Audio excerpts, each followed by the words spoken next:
سلام دوستان، آرزوی حال خوب برای همه شما رو دارم. توی این ویدیو قراره که بافتن ماندالای دشت گل رو با هم دیگه ادامه بدیم.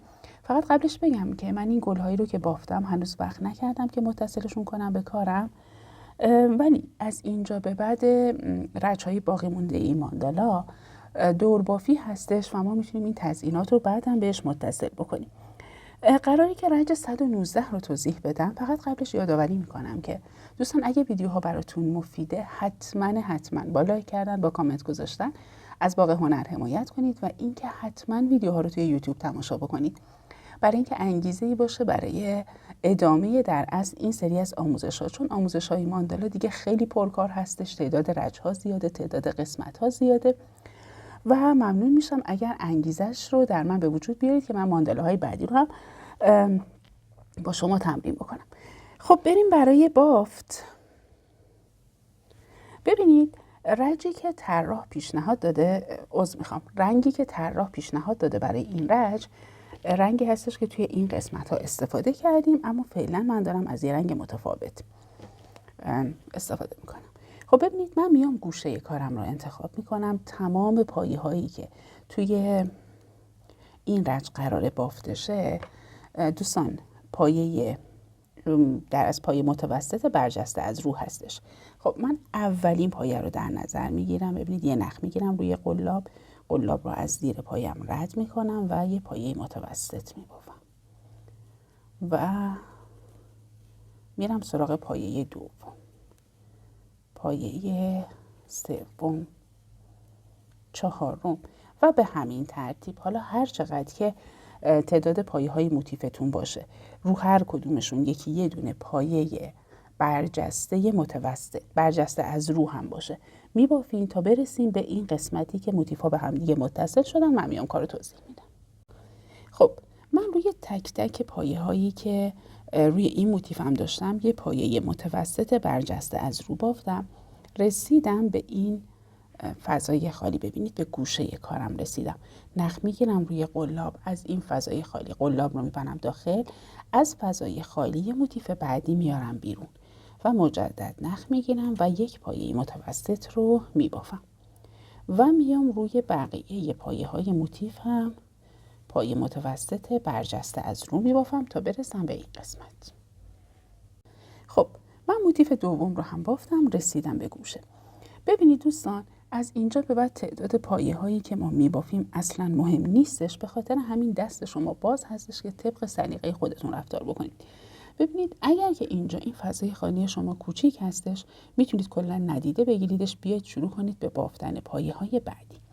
اما نه، اگر که اینجا یه فضای قابل توجهی باز شده، شما نخ میگیرید روی قلاب، از این فضای خالی قلاب رو رد میکنید، از کنار پایه های بعدی خارج میکنید و یک پایه برجسته میبافید.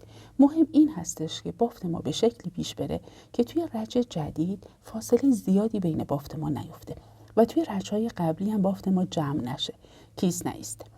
خب این بافت رو ادامه میدم تا برسم به این بافت های قرمز رنگ. ببینید نخ میگیرم روی قلاب، حتما یک پایه برجسته هم اینجا میبافم و بعدش میام روی تمام پایه های بعدی هم عین این بافت رو تکرار میکنم. دوستان دیگه توضیح خاصی باقی نمیمونه، بافت رو ادامه میدم. هر جا رسیدم به این بافت قرمز رنگم اینجا هم حتما یک پایه برجسته میبافم و وقتی که رسیدم به گوشه های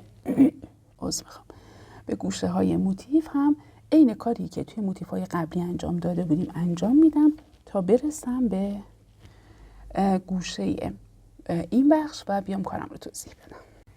خب دوستان من یک ضلع کار رو به صورت کامل بافتم و رسیدم به گوشه بافتم. ببینید اینجا داخل این فضای خالی اصلا نیازی نیستش که من هیچ بافتی رو انجام بدم.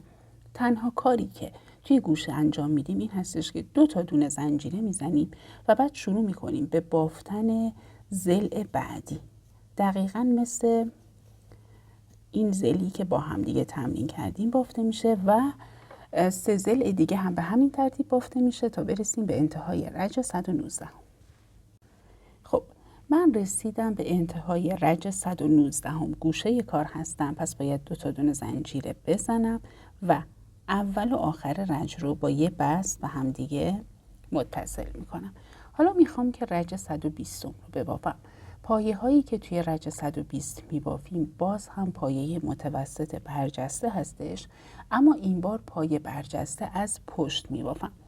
برای این کار من میتونم اینجا نخم رو کات بکنم و بیام از همین پایه اول شروع به بافتن از پایه های متوسط بکنم، یا اینکه نخوام نخ رو کات بکنم.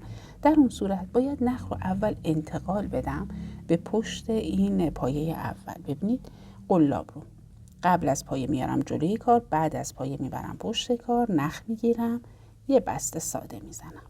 الان نخ من منتقل شد به پشت این پایه.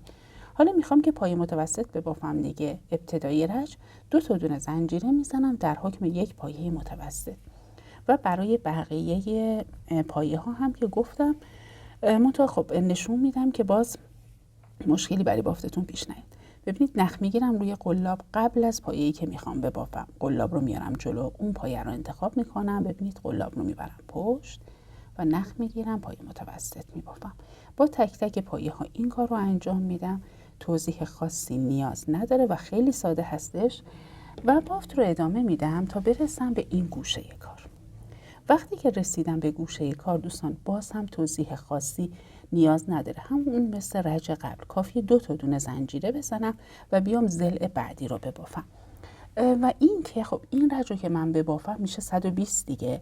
من میام 2 رج دیگه هم این کار رو تکرار میکنم، یعنی رج 120 که بافته شد، رج 121 و رج 122 عیناً مثل هم بافته میشن و بعد میام بقیه کار رو توضیح میدم. و دوستان یه مطلب رو هم اضافه بکنم که دیگه ما رسیدیم به رج‌های پایانی این ماندالا و توی ویدیوی آینده بافت این ماندالا به انتها میرسه. توضیحات تکمیلی رو هم اونجا میدم.